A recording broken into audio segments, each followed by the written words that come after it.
Hey, what's up, YouTube? You know, it's your boy JB, and you're rocking with me, and I'm rocking with you, and I want to welcome you back to the channel, Stocks on the Go. And if you haven't subscribed already, please go ahead and hit the subscribe button, guys.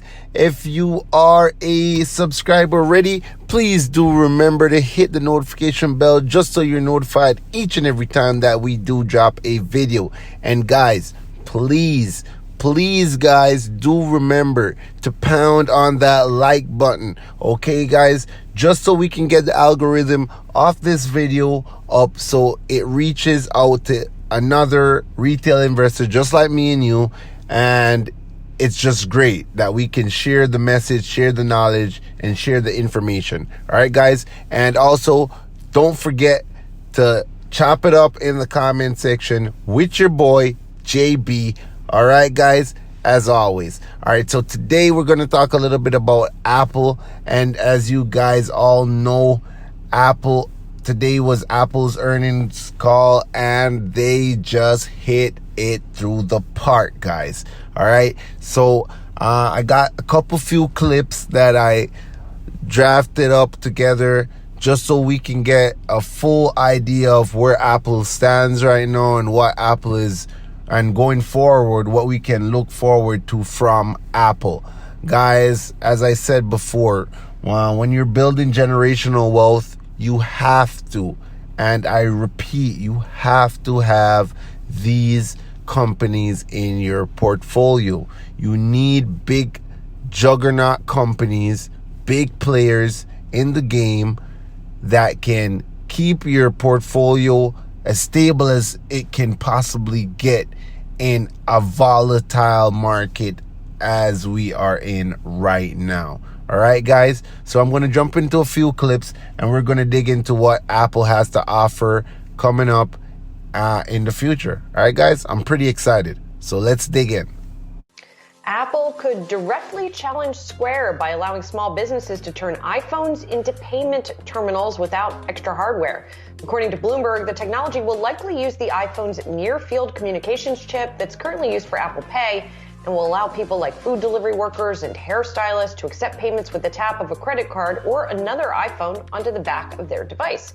Square would be able to take advantage of the feature if Apple allows any app to use it, but it's unclear if it will only work exclusively with Apple Pay. That's why those shares of Square, or Block, as the parent company is known, are down by 2.5% today. Hey guys, so we are back. And guys, if you were listening and heard what I heard, then you would be just as excited as I am for this great company, Apple. Guys, they always seem to amaze me. Even after I'm like, yes, we got the iPads, we got the iPhones, we got the iWatch, we got the AirPods. Okay, what else?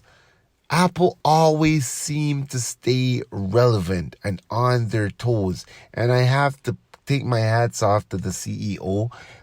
He is just amazing. And that's what you get when you invest in a great company with a great CEO. You can always expect great results, guys. So we're going to jump right into the earnings call. I won't hold you guys up any longer.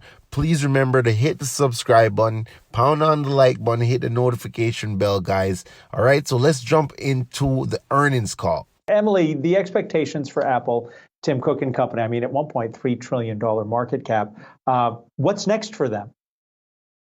Well, Adam, I think that is the question here. And of course, if we look back at what actually happened in this latest quarter for Apple, recall that there had been reports of supply chain disruptions. There had been some reporting coming out from Bloomberg that Apple had actually told its suppliers that it was planning on cutting its production for Apple iPhone units for the quarter, for the holidays rather, because of, again, some lessened demand here. And again, because of the upgrade cycle that we're likely to get at the end of this year as well. So I think there are going to be a lot of questions for Apple about what kind of demand that they were actually seeing for their latest hardware. We got a number of updates for their other hardware products as well. If we think about the new chips that have been put into their MacBook products, the new MacBook Pro. So I think definitely going to be a lot of focus on the hardware side of the business as usual. Of course, Apple does have its expanding suite of services, but a lot of questions still about the hardware specifically. Jared, Apple's breaking some records. Tell us about the earnings, which have crossed. I'll tell you what, the revenue how hot is this? 123.95 billion. That's a cool 4 billion higher than the estimate of 119.05 billion. Also up 11% year over year. Now, EPS was also a big beat, coming in at $2.10 versus the estimate of $1.90. And when you break out the revenue by product, here we go. Products revenue, 104.43 billion. That's up 9%, handily beating the estimate of 99.3 billion. That's 5 billion higher. iPhone revenue, 71.6, nice beat there. Mac revenue, 10.85 billion, smaller beat there. iPad revenue, 7.25 billion. This is one of the only numbers I'm seeing coming up short. It is lower than the Wall Street estimate of 8.11 billion. That's down 14% year over year. So iPad sales may be flagging a little bit. But wearables, home, and accessories, that came in at $14.7 billion, and that is slightly beating the Wall Street estimate of $14.16 billion. As services revenue, a growing percentage of its revenue is $19.52 billion, up 24% year over year, handily beating the estimate of $18.64 billion by about $9.9 billion.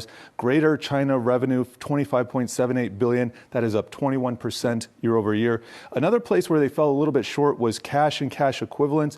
That came in at $37.12 billion. The street was looking for $47.59 billion. So spending that cash, a little bit more cash than was expected. Gross margin, another number here, $54.24 billion. That is up 22% year over year. So really knocking it out of the park on a lot of these metrics here. The stock is up 2% in after hours trading. And let's take a look at some of the charts here. Year to date, we know it's fallen off a bit with most of the other mega caps. It is down 10%. Let's take a look at a one-year chart.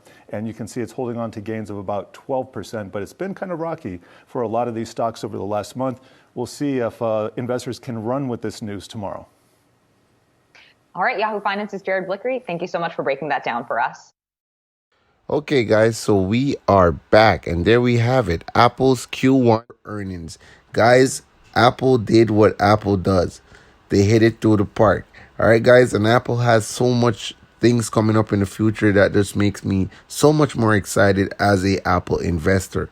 All right, guys, you can check out the link in the description, guys, for some easy way to make some quick cash or some quick stocks. You can sign up with Wealthsimple Trade with my link in the description. You get 2 free stocks, and with the Wealthsimple Cash, you get $10 instantly free.